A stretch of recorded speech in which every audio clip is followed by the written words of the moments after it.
السلام علیکم ورحمۃ اللہ وبرکاتہ۔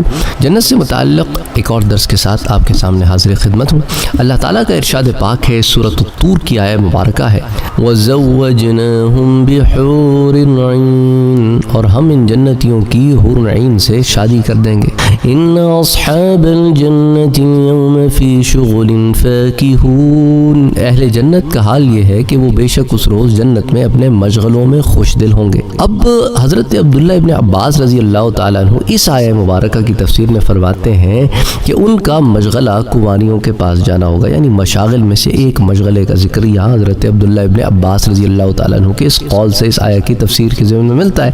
مشاغل سے مراد بہت ساری چیزیں ہو سکتی ہیں، کھیل کود بھی ہو سکتا ہے، سیر و تفریح بھی ہو سکتی ہے، دوست احباب سے ملنا بھی ہو سکتا ہے، رشتہ داروں کے پاس جانا بھی ہو سکتا ہے، رشتہ داروں کا آنا بھی ہو سکتا ہے، کھانا پینا بھی ہو سکتا ہے، استراحت بھی ہو سکتی ہے، دنیاوی باتوں کی گفت و شنید بھی ہو سکتی ہے، حور کے ساتھ ٹائم سپینڈ کرنا بھی ہو سکتا ہے، دنیاوی بیوی جو جنت میں بھی بیوی ہوگی اس کے ساتھ وقت گزارنا بھی ہو سکتا ہے، صحبت بھی ہو سکتی ہے، مباشرت بھی ہو سکتی ہے، کھیل کود بھی ہو سکتا ہے، وقت گزاری بھی ہو سکتی ہے، بہت ساری چیزیں جو ہیں، جنت کے بازاروں میں جانا بھی ہو سکتا ہے، وہاں سے سامان کا آنا بھی ہو سکتا ہے، خواہشات کا اظہار بھی ہو سکتا ہے، اور بہت ساری چیزیں جو ہیں وہ اس میں داخل ہو سکتی ہیں جو انسان کا وہاں پر مشغلہ رہیں گی۔ اچھا، حضرت عبداللہ ابن مسعود رضی اللہ تعالیٰ عنہ سے بھی ایسی ہی روایت منقول ہے جیسے حضرت عبداللہ ابن عباس سے، تو یہ اس ضمن میں علماء نے جمع کی ہے جہاں پر مباشرت اور صحبت کا تعلق ہے، لیکن مشاغل جو ہیں وہ ضروری نہیں ہے کہ صرف یہی ایک مشغلہ ہو، اور بھی مشاغل ہو سکتے ہیں جیسا کہ میں نے آپ سے ذکر کیا۔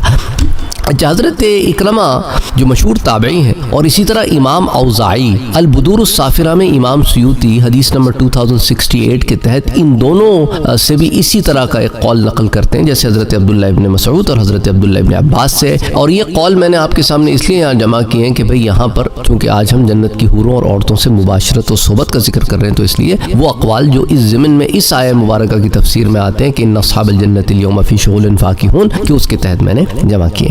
اچھا، اسی طرح حضرت ابو امامہ رضی اللہ تعالیٰ عنہ سے ایک روایت آتی ہے کہ ایک شخص نے حضور اکرم صلی اللہ علیہ وآلہ وسلم سے سوال کیا کہ کیا جنتی صحبت بھی کریں گے؟ تو آپ صلی اللہ علیہ وآلہ وسلم نے ارشاد فرمایا کہ یعنی خوب جوش سے صحبت کریں گے، نہ مرد کا پانی نکلے گا اور نہ موت آئے گی۔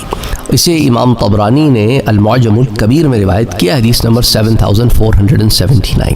اب اس کے اندر ذری سی تفصیلات اور آتی ہیں، یہ پانی سے متعلق اور موت نہ آئے گی سے متعلق کیا ہوتا ہے کہ اگر دنیا میں بہت زیادہ صحبت کوئی کرے نا تو وہ بیچارے کو ہارٹ اٹیک ہو جائے، اس کو ہارٹ فیلئر ہو جائے، اس کو وہاں پہ ایسا کوئی معاملہ نہیں ہے۔ اچھا، جنتی جو ہے اس کے اندر طاقت کتنی ہوگی؟ حضرت انس رضی اللہ تعالیٰ عنہ فرماتے ہیں کہ حضور صلی اللہ علیہ وآلہ وسلم نے ارشاد فرمایا کہ یعطى المؤمن فی الجنت قوت 100 یعنی فی الجماع، یعنی کہ 100 مردوں، مومن کو جنت میں 100 مردوں کی طاقت دی جائے گی صحبت کرنے میں، فی الجماع۔ اچھا، یہ ترمذی شریف کی روایت ہے، حدیث نمبر 2536۔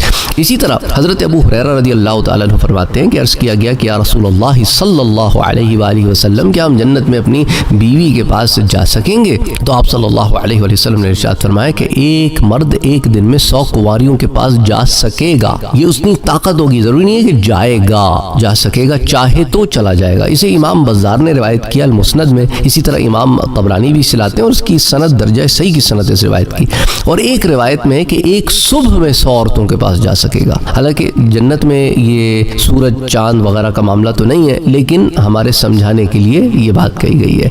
اچھا، اسی طرح جو ہے آپ کو یہ بھی بتا دوں کہ جو پچھلی ایک روایت پہلے میں نے آپ سے کہا تھا نا، حضور صلی اللہ علیہ وسلم نے فرمایا کہ نہ مرد کا پانی نکلے گا نہ موت آئے گی، تو بعض لوگ کہتے ہیں کہ بھئی بعض اصحاب تو بیان کرتے ہیں، کسی پانی کا ذکر بھی کرتے ہیں۔ دیکھیں جی، وہ حضرت زید ابن ارقم رضی اللہ تعالیٰ عنہ سے روایت ہے کہ حضور صلی اللہ علیہ وآلہ وسلم نے فرمایا کہ پیشاب اور جنابت جنتیوں کے پہلوؤں کے نیچے سے پسینے کی شکل میں بہہ کر قدموں تک جاتے جاتے کستوری بن جائے گی، یعنی کہ اگر کوئی پانی نکلے گا تو وہ خوشبودار پانی ہوگا۔ تو کہنے کا مقصد یہ ہے دونوں روایتوں میں مطابقت یوں پیدا کی جائے گی، کیونکہ یہ جو اگلی روایت ہے نا کہ ان البول والجنابۃ عرق يسير عن تحت ذوانبه الى اقدامهم مسك مسک کہ مشک کی خوشبو بن جائے گی. کستوری مشک کو کہتے ہیں، انگریزی میں مسک کہتے ہیں MUSK. تو یہ امام طبرانی سے روایت کرتے ہیں، امام سیوطی البدور الصافرہ میں حدیث 2078 کے تحت لاتے ہیں کہ جنت میں وہ معاملے نہیں ہوں گے جو یہاں معاملے ہیں. یہاں پہ تو غلاظت ہے نا، گندگی کا اخراج ہے جسم سے. ان چیزوں کا اگر نکل جائیں تو دھوئیں گے، یا پھر آپ غسل جنابت ہوگی، یہ تمام چیزیں ہو جائیں گی نا. وہاں یہ نہیں ہے، وہاں خوشبو ہے، ہر چیز میں خوشبو ہے، ہر چیز میں خوشبو ہے. تو اسی لیے جو ہے اچھا، اسی طرح حضرت ابو ہریرہ رضی اللہ تعالیٰ عنہ سے روایت ہے کہ حضور صلی اللہ علیہ وآلہ وسلم نے ارشاد فرمایا. امام طبرانی بھی اس حدیث کو لاتے ہیں اور البدور الصافرہ میں امام سیوطی بھی لاتے ہیں کہ کسی نے سوال کیا کہ کیا ہم جنت میں صحبت بھی کریں گے؟ تو آپ صلی اللہ علیہ وآلہ وسلم نے ارشاد فرمایا کہ ہاں، مجھے اس ذات کی قسم جس کے قبضے میں میری جان ہے، خوب جوش و خروش سے جب جنتی اپنی بیوی سے فارغ ہوگا تو وہ پھر پاک بھی ہو جائے گی اور پھر کنواری بھی ہو جائے گی. تو یہ بھی نہیں کہ اسے پاک ہونے کے لیے کسی نہانے کی، کسی غسل کی ایسی ضرورت ہو. اور مرد کے لیے کیا معاملہ ہے؟ مرد کے لیے یہ معاملہ ہے کہ وہ جو پانی اس کے جسم سے اگر نکلے گا وہ کیا ہوگا، وہ ایک آپ سمجھ لیں کہ ایک فریگرنٹ لیکوڈ ہوگا، اور وہ فریگرنٹ لیکوڈ جو ہوگا اس کی خوشبو مشک کی ہوگی. اس کو خبر بھی نہیں ہوگی، وہ بالکل پاک صاف وہ بھی ہو جائے گا، بالکل پاک صاف یہ بھی ہو جائے گی. تو وہاں پر ناپاکی نہیں ہے. اچھا، اسی طرح حضرت ابو سعید خدری رضی اللہ تعالیٰ عنہ روایت کرتے ہیں کہ حضور صلی اللہ علیہ وآلہ وسلم نے ارشاد فرمایا کہ اہل الجنت اذا جامعوا نساءهم عادوا ابکارا. امام طبرانی نے سے المعجم الصغیر میں روایت کیا ہے کہ جنتی جب اپنی بیویوں سے صحبت کر لیں گے تو وہ پھر سے کنواری جیسی ہو جائیں گی، جیسے کبھی انہوں نے صحبت ہی نہیں کی ہوگی. اور حضرت ابو ہریرہ رضی اللہ تعالیٰ عنہ سے روایت ہے کہ حضور اکرم صلی اللہ علیہ وآلہ وسلم نے ارشاد فرمایا، مجھے اس ذات کی قسم جس سے مجھے حق کے ساتھ مبعوث فرمایا ہے، تم لوگ دنیا میں اپنی بیویوں کو اور اپنے مکانات کو جنتیوں سے ان کی اپنی بیویوں اور ان کے محلات کے جاننے سے زیادہ نہیں جانتے. جنتیوں میں سے ہر شخص اپنی ان 72 بیویوں کے پاس جائے گا جن کو اللہ تعالیٰ نے اپنی قدرت سے تخلیق فرمایا ہے، نئے سرے سے پیدا کیا ہوگا. ان میں سے 2 بیویاں تو اولاد آدم میں سے ہوں گی، اور 2 بیویوں کی ان سب عورتوں پر فضیلت ہوگی جن کو اللہ نے نئے سرے سے پیدا کیا ہوگا. اور وہ اس لیے کہ ان عورتوں نے دنیا میں اللہ کی عبادت کی تھی. جنتی مرد ان دونوں عورتوں میں سے ایک کے پاس یاقوت کے بالا خانے میں سونے کے پلنگ پر داخل ہوگا، اور اس پلنگ کو لولو کا تاج پہنایا گیا ہوگا. اس بیگم پر موٹے اور باریک ریشم کے 70 جوڑے ہوں گے. جنتی اس کے کاندھوں کے درمیان یعنی پشت پر اپنا ہاتھ رکھے گا تو اس کو اس کے سینے کی طرف سے کپڑوں، جلد اور اس کے گوشت کے پیچھے سے نظر آئے گا. وہ اپنی بیوی کی پنڈلی کے گودے کو دیکھتا ہوگا جس طرح سے تم میں سے کوئی شخص یاقوت کے موتی کے سوراخ میں دھاگے کو دیکھتا ہے. مرد کے سینے کے اندر کا حصہ عورت کے لیے آئینہ ہوگا، اور عورت کے سینے کے اندر کا حصہ مرد کے لیے آئینہ ہوگا. اسی دوران وہ مرد اس بیوی کے پاس ہوگا، نہ یہ اس سے سیر ہو رہا ہوگا اور نہ وہ اس سے سیر ہو رہی ہوگی، یعنی کوئی کسی سے اکتا نہیں رہا ہوگا. یہ جب بھی اس سے مباشرت کرے گا وہ اس کو کنواری جیسا ملے گی.